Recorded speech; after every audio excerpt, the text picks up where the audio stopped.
Hi friends, இப்போ நம்ம மகநீதி பார்க்க போகிற மகநீதியில் நம்ம விஜய் இருக்காரு. கண்டுபிடிச்சேன்னு பாட்டை போட்டுவிட்டு எங்கேப்பா போகிற அப்படின்னு சொல்லி கேட்டால், இவர் வேக வேகமாக விறுவிறுப்பாக போயிட்டு வெண்ணிலாவோட மாமா வீட்டை கண்டுபிடிச்சேன், பெரியப்பா வீட்டை கண்டுபிடிச்சேன், சித்தப்பா வீட்டை கண்டுபிடிச்சிட்டேங்கிறாரு.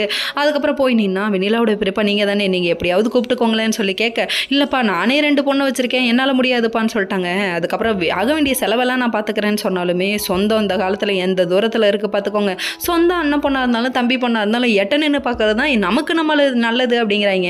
சரி, இது ஒரு பக்கம் இருந்தாலும் இன்னொரு பக்கம் அவங்க தாய் மாமா வீட்டை போய் பாருங்கன்னு சொல்லிட்டு அவங்க ஒரு அட்ரஸை கொடுக்குறாங்க. டே, இது எப்படி இருக்குது தெரியுமா, இன்று போய் நாளைவான்னு சொல்லிட்டு ஒவ்வொருத்தரும் திருப்பி விடுறாங்க.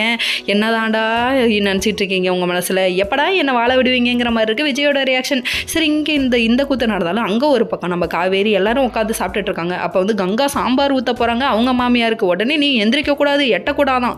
டேய், ஏன்டா இந்த அக்கிரமம் பண்ணுறீங்க அப்படிங்கிற மாதிரி தாங்க. காவேரியை மட்டும் வேலை வாங்கலாமா, இது நல்ல கூத்தா இருக்கே அப்படிங்கிற மாதிரி ஆயிடுச்சுங்க. அதுக்கப்புறம் பால் குடிப்போன்னு சொல்லிட்டு கொண்டு வந்து போட்டு குங்குமப்பூ போட்டு குடிக்கணும்னு அந்த பொண்ணு ஆசைப்பட்டுச்சுங்க. கடைசியில் பார்த்தா, ஏன்டி உனக்கு வேணும்னா உன் புருஷன் வீட்டில் போய் குடிங்குது, நல்லா வருவாமா தாய்க்கிழவி, நீ தாய்க்கிழவி இல்லை பேய்க்கிழவி அந்த மாதிரி ஆயிடுச்சு இவங்களோட மனசுக்குள்ளே. அதுக்கப்புறம் தனியாக போய் உட்காந்துக்கிட்டு பாப்பா உங்கள் அப்பாட்ட சொன்னால் டன் கணக்கில் வாங்கிட்டு வந்து கொட்டுவார். இதை தாயா நாங்களும் சொல்கிறோம், உங்கள் அப்பாட்ட சொல்லுங்கய்யா, அவங்க அப்பாட்ட சொல்லுங்கய்யா, சம்மந்தப்பட்ட ஆளுகிட்ட சொல்லாமல் இப்படி மறைக்கிறீங்களே, தப்புன்னு உங்களுக்கு தோணலையா, குற்றம் உணர்ச்சி கொல்லுலையா காவேரி அப்படிங்கிற மாதிரி ஆயிடுச்சுங்க.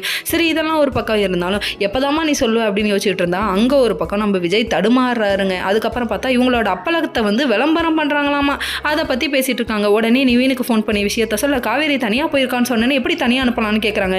இவங்க ஒரு பாசத்தில் சொல்கிறாங்க. ஆனால் நம்ம யமுனா ஒரு பக்கம், நீ என்ன காவேரி மேலே இவ்வளோ கேர் பண்ணிக்கிற அப்படின்னு சொல்லிட்டு கோவப்படுறாங்க. விஷயம் தெரியாமல் பேசுகிறேன், நீ ரொம்ப டென்ஷன் பண்ணுறேன்னு அப்படிங்கிற மாதிரி இருக்குது. நம்ம யமுனாவால் தான் இந்த விஷயமும் வெளியே வரப்போகுது போல். Okay friends.